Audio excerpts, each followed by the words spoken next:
Attendez, hop. Salut à toi, Pernod. Voilà sur le Palace 50 euros. Donc, c'est un tournoi où tu peux commencer avec 5000 de jetons, 10 000 de jetons, 15 000 de jetons, 20 000 de jetons. En gros, tu as 4 stacks que tu peux compiler ou pas. C'est un. Combien? 7500 € garantie.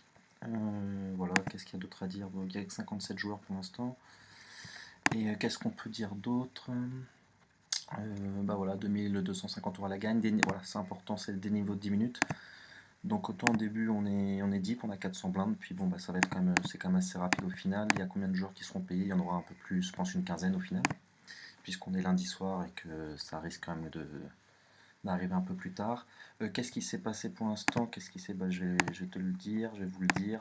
Pas grand chose en fait, j'ai joué 3 coups quand même en un niveau, donc on va passer 8 et 4. La première main c'était 8 et 10. Voilà, tout simplement un open du cutoff. J'ai décidé de call avec J10. Je call parce que je suis en position un peu plus tard dans le tournoi, avec des antes ou quoi, j'aurais sans doute 3 bêtes pour jouer le coup en position avec l'agression, mais à la première main je voyais pas trop l'intérêt.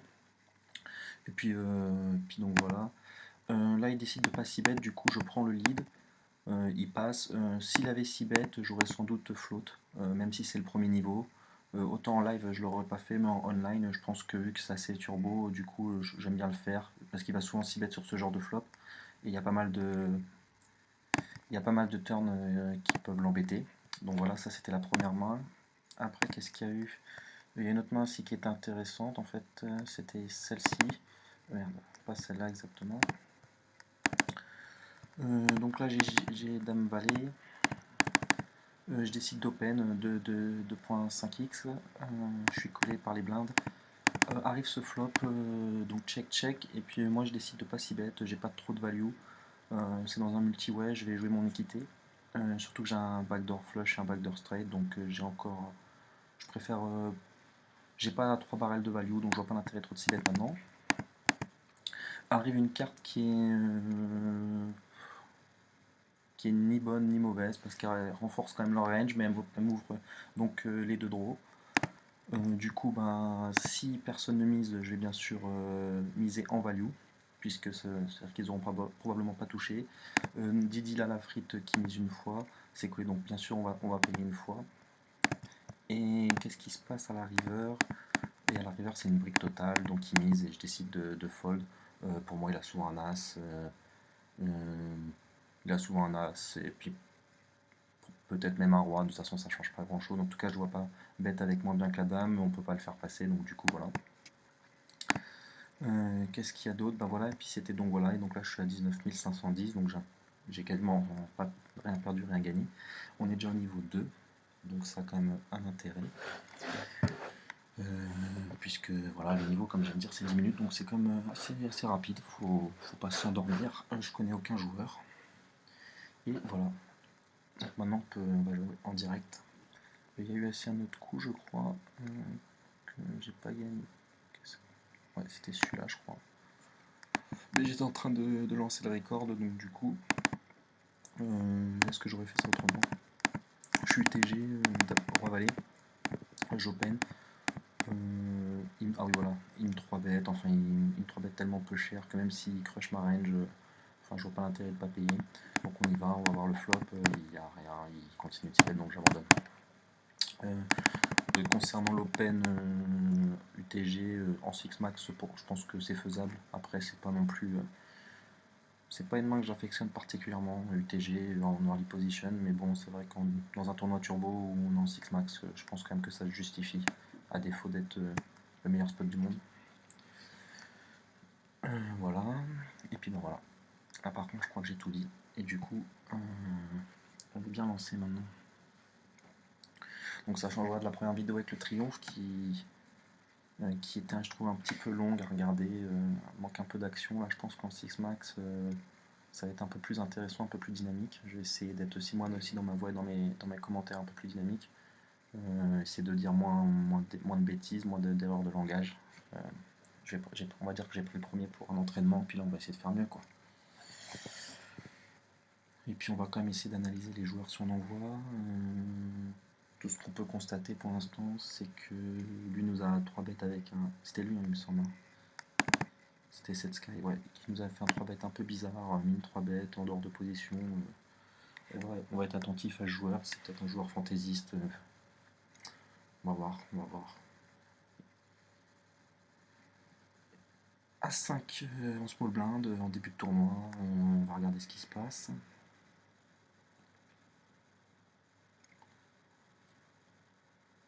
S'il n'y a pas d'open, évidemment, je vais open, ça se discute pas.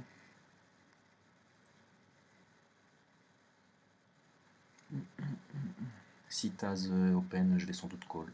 Je vois pas l'intérêt de 3 bêtes.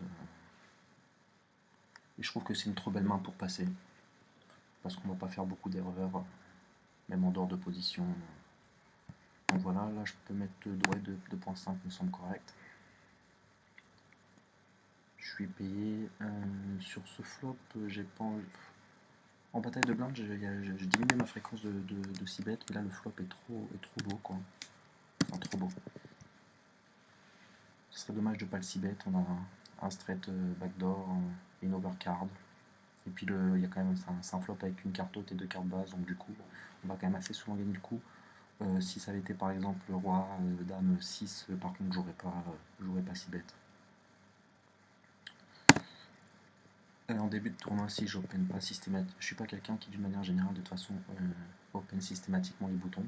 Je pense que c'est aussi important de le préciser. Je sais qu'il y a des joueurs qui le font énormément. Moi, enfin, quoique c'est plutôt en cash game, mais en tournoi je le fais pas. Après, c'est pas en fonction de la force, mais en fonction du spot. Et là, je vois pas l'intérêt d'ouvrir 10 et 4 off. Enfin, en début, je pense que là, de toute façon, il n'y a pas énormément à dire sur ça. En tout cas, la première main, voilà, c'était ça. Je pense qu'il n'y avait rien d'autre à dire de plus. J3, on est à 5 désormais. Le joueur qui avait 5000 donc est parti. Donc on est tous deep, puisqu'on a tous environ 200 blindes là maintenant.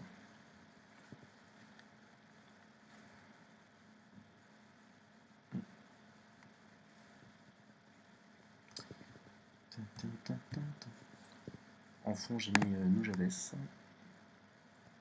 avec mon son qui va arriver. Trop de son, je kiffe vraiment ce qu'il fait. As-3, ouais, toujours bon, bah, sur les sizing, je n'y attarde pas. En début de tournoi, je pense qu'on peut faire comme d'hab, on peut min-raise, on peut faire 2.5x, on peut faire 3x, ça peut justifier dans les tournois un peu plus. En dessous, ouais, vers 20, 10 euros, 5 euros, mais je trouve qu'à 50 euros, les joueurs commencent à être pas trop mauvais, du coup, pas la peine d'essayer de les faire passer ou de faire grossir le pot. Parce qu'en général, moi, c'est ce que je fais, quoi. Je mets 3, là, je mets 300, quand les joueurs sont vraiment faibles et je sais que je peux prendre de la value pré-flop parce qu'ils collent avec tout. Je le fais pas, mais je pourrais même monter à 4x en fait, ça me choquerait même pas. Puisqu'en fait, en début de tournoi, les joueurs online sur les petits tournois, je trouve qu'ils ont une propension à coller tellement forte que c'est pas ridicule en fait de mettre 3x et même 4x en fait, même si je le fais pas. Faudra que j'y pense. Bah là, le plan c'est bien sûr de coller, il n'y a pas de raison, il a à peu près tout dans sa range, et puis on va voir le flop, faut monter des jetons. On a un open straight avec le 9.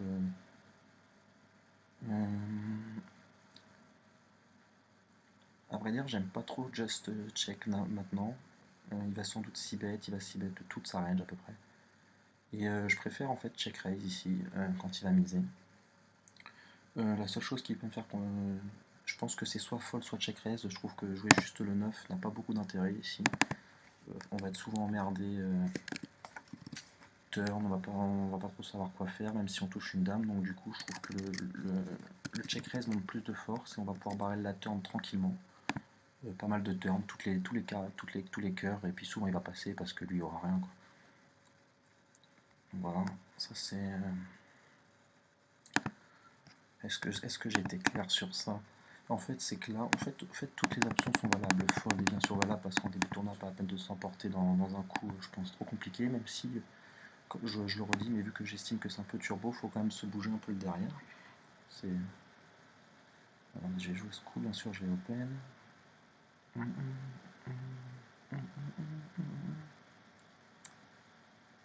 qu'est-ce que tu me fais, Taz?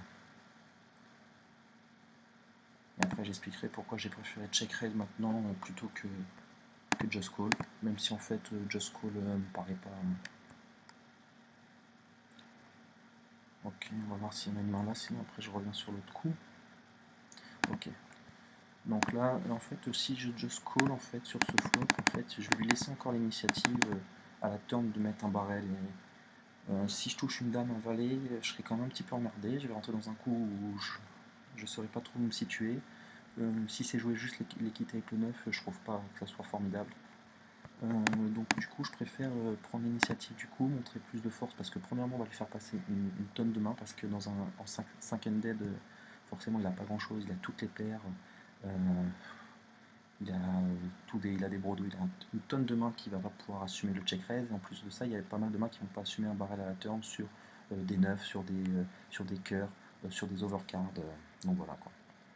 Là, As 9-3, c'est le flop où si j'avais été en position, j'aurais pas si bête. Mais là, du coup, souvent, je vais prendre le coup assez souvent. Je vais revenir dessus après si. Une brique à la turn, ok, donc on va continuer le barrel. Je pense que, quoique. Ouais, si on a de la value quand même, on a de la value. Est-ce qu'on a de la value ouais, sur les 9. Ouais, il va check back sinon, donc ouais, je pense que c'est mieux de 2 barrels. Donc quand il me paye assez vite, pour moi, c'est qu'il avait soit un 9, soit un As. S'il a As, ouais, non, je pense qu'il peut avoir un As. Mais je vais me contenter de. Non, je vais mettre un barrel quand même. Parce que je pense qu'il peut me payer avec un As moins bien. Et s'il me reste, c'est qu'il aura un 9. Mais ça, c'est peu probable quand même, puisque en termes de probabilité pure, donc qu'est-ce qu'il avait? Un As moins bien, voilà, 6. Je pense que c'est important de prendre les 3 barrels ici. Est-ce qu'on est encore sur l'autre main? Non, j'avais expliqué cette main, bah voilà, donc là j'étais arrivé à celle-là. Là on va juste se set mine, évidemment, avec paire de 2. En général, bon, bah, quand on touche pas, on touche pas. Là, ce flop est un peu délicat parce qu'il n'a pas touché souvent, on a souvent la meilleure main. Vu qu'il s'y bête pas et que en général le 9 n'est pas dans sa range, parce que s'il a un 9, c'est que probablement le 8 l'aurait pas un petit peu intérêt aussi, il aurait pu avoir 9-10. Donc je pense que ça, on peut prendre l'initiative du coup. Donc pour miser, voilà, pour miser tout simplement en protection. Il va peut-être 9 fois me payer avec une hauteur as ou quoi, donc ça vaut le coup. Et c'est une très bonne carte, donc je pense qu'on peut se contenter de check, et lui il va check back avec un as. Voilà. Je pense qu'il a un as ici. Regardez, voilà, as-3, bon, bah, c'est pour l'instant tout se passe bien. Et donc le as-10, comme je disais, là quand j'ouvre ici, voilà, lui me colle, donc il a, bon, sa reine on la connaît, elle est assez large. Si c'est moi qui avais été à la place de Julien et que j'avais pris l'initiative, j'aurais pas forcément si bête sur ce coup parce que je vais faire passer trop de matchs et qu'il va trop souvent passer. Alors que je préfère par exemple le laisser toucher, si la roi dame, une petite brodouille ou quoi, et je pense ne pas avoir 3 barrels de value. Alors que par exemple là, vu que je suis pas en position, je pense qu'au contraire il faut garder l'initiative, essayer de lui faire passer pas mal de coups, lui faire passer pas mal de mains. Où est-ce qu'elle est mon truc? Il ne faut pas être perdu. À la turn, qu'est-ce qui se passe à la turn? Bon, quand il me paye une fois, il a parfois un 9, parfois une paire intermédiaire, et un peu moins souvent un as. Mais ça peut arriver. Le problème, c'est que quand il me paye là, il y a As8, As7, As6 qui sont un peu crédibles et que je peux battre. Mais même As6, je trouve ça un peu léger quand même de payer comme ça. Donc j'en déduis que Julien n'est pas un très bon joueur, puisque je crois que c'est ce qu'il a. Le civet, pas la peine de faire cher, on s'est payé une fois. Je pense qu'on a encore de la value sur toutes les ranges qu'on a dit. On va quand même payer. On a donc sur toutes les paires, on va, bon, même si on va les faire passer, quoique on peut encore se faire payer par 9 et par quelques as. Je pense que s'il a un as mieux que ça, il va nous check raise. En l'occurrence, vu qu'il fait juste payer, je pense qu'il n'a pas un as mieux que nous.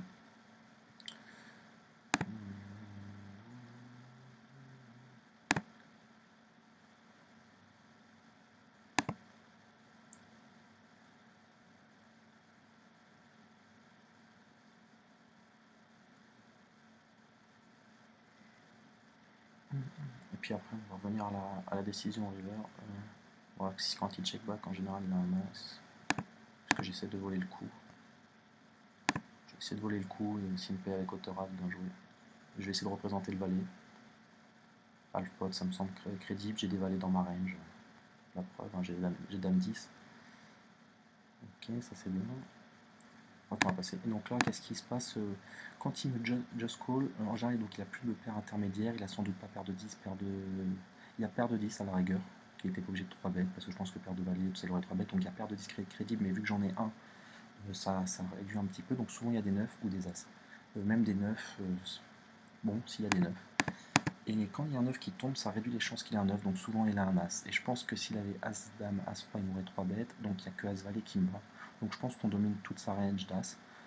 Ensuite c'est as8, as7.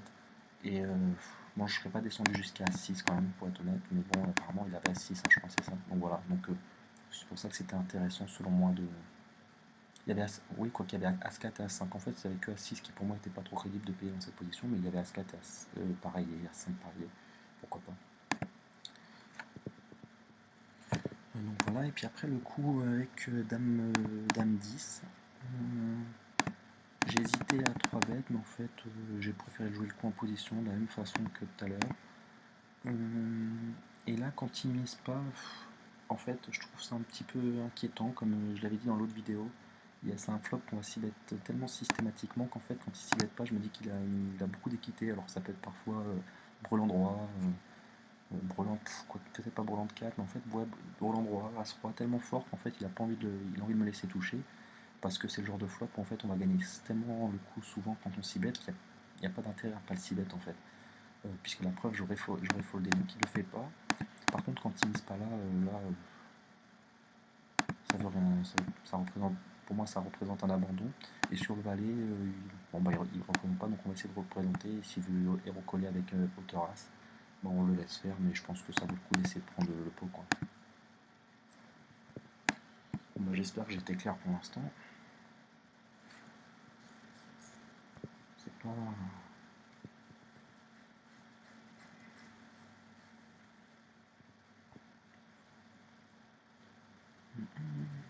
Du coup, ah bah voilà, pause, bon bah voilà. Bon bah je vais faire ma première pause et puis je vais voir si ça vient d'enregistrer. Ça serait dommage qu'on soit passé à côté de certaines explications. Entre temps, je vais juste quand même mettre une étiquette de joueur, de mauvais joueur à tasse parce qu'il a l'air trop straightforward. C'est la première chose qu'on a pu se dire. Et c'était contre qui qu'on avait aussi des informations. Bon, je vais faire ça de trucs et puis je reviendrai vers vous après. A plus tard.